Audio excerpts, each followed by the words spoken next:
6 महिने लागेल का रिपोर्ट यायला? रणनीती हीच आहे की कुठलाही विषय झाला की तो लोकांना विसर पडण्याची वाट पाहत राहा.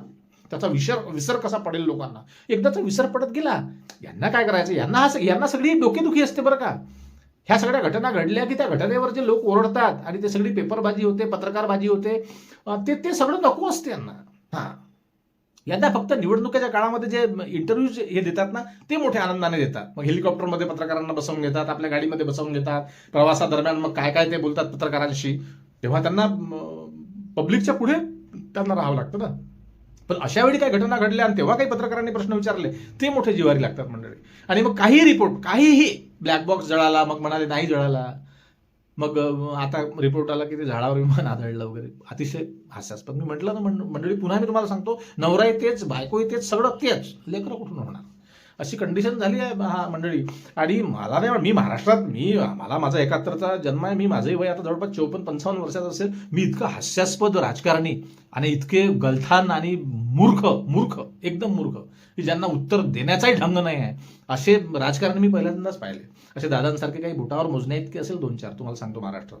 मी बघतो आहे, राजकारणात फार रुची मला लहानपणापासून नव्हती, पण हे असं सगळं ह्या गोंधळाने गाढवपणा बघून अतिशय इंटरेस्ट वाढला आहे माझा. खरंच तुम्हाला सांगतो की ते काय हास्यास्पद रिपोर्ट आहे तो.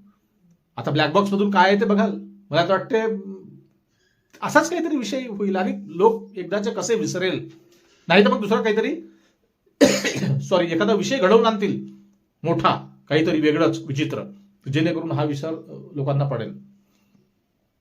काहीतरी म्हणजे काही होऊ शकतं ना. तुम्ही आता केजरीवालचा विषय पाहिलाच दिल्लीचा मंडळी. तर अशा प्रकारे अजितदादा जाऊन आता 1 महिना झाला मंडळी. एकतर पंचायत कशी झाली आहे रोहित पवारांची की ते बोलतायत, मुद्दा लावून धरतायत.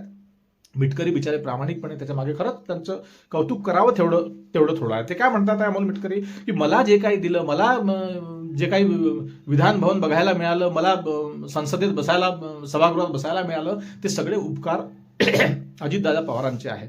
आणि आज जे काही मी उभा आहे, हे गरीबाचं लेकरू ते दादांमुळे उभा आहे. म्हणून मी जर या विषयात बोललो नाही तर मला माझी पुढची पिढी माफ करणार नाही. खूप मोठा शब्द आहे हा प्रफुल्ल पटेलांनी, त्या कोण सुनील तटकरेंनी, कोणते ते चौकडी आहे त्यांनी ते समजून घ्यायला पाहिजे विषय. माणुसकी महत्वाची आहे. तुम्ही किती वर्ष घासले राजकारणात ते महत्वाचं नाही, कळलं का. आणि मग तुम्ही काहीच बोलत नाही. जे सत्तेसोबत आहे, तुम्ही अजितदादांच्या सोबती होतात ना, तुम्ही सत्तेसोबत आहे ना, अजित पवारांचा पक्ष सत्तेसोबतच होता ना, तुम्ही काहीच बोलत नाही. सुनेत्राताई काहीच बोलत नाही, भारत पवार बोलत नाही, जय पवार बोलत नाही, एकटे रोहित पवार बोलतात. तर त्यांनी बोलणं मला वाटतं त्यांनी थांबवून द्यायला पाहिजे आता, कारण त्यांना सपोर्टच नाही, कुणाचाच सपोर्ट नाही.